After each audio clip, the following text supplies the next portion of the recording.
আমি হঠাৎ নদীর পাড়ে আসি জঙ্গলে ঘুরতে। দেখেন অনেক সুন্দর জঙ্গলটা, দেখছেন অনেক সুন্দর জঙ্গলটা। আমি হঠাৎ দুপুরবেলা যাই, কিন্তু যাওয়ার ফেরার সময় হঠাৎ একটা কিছু আমার চোখের সামনে আইয়া পড়ে।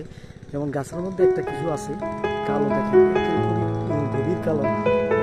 দেখছেন গাছের মধ্যে বসে গেছে কি ওটা, আমি এখনো কনফার্ম বলতে পারি না, আমি অনেক ধারণা করা যাবে। কিন্তু আমি আস্তে আস্তে ওটা সামনে যাওয়ার চেষ্টা করছি, কিন্তু ওই সময় এটা পালানোর চেষ্টা করে বারবার।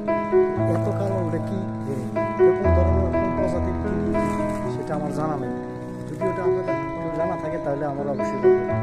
দেখছেন ওটার কালার আর ডিজাইন এত সুন্দর যা বলার বাইরে। দেখছেন ওটার কালারটা অন্যরকম, ওটা সামান্য ধরনের কোনো গিরগিটি না। হ্যাঁ, এটার একটু কালারটা বিচিত্র, একটু অন্যরকম কালার। দেখেন দেখেন ওটা কালারটা অন্যরকম একটা কালার। দেখছেন আমি আস্তে আস্তে এবার পাশে যাওয়ার চেষ্টা করতেছি, দেখি ওটা কি অবস্থা, কেমন ধরনের বিহেভ আমার সাথে করে।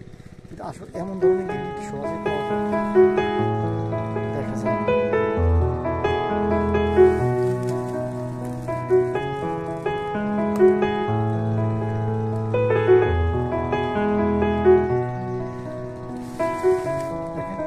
হঠাৎ আমাকে দেখে পালিয়ে গেল। সুন্দর একটা গিরগিটি, আসলে এই প্রজাতির গিরগিটি সহজে দেখা যায় না। আমি এটা পরে রিচার্জ করে দেখবো এটা কোন ধরনের গিরগিটি। কুমিল্লা টিমের তরফ থেকে ধন্যবাদ।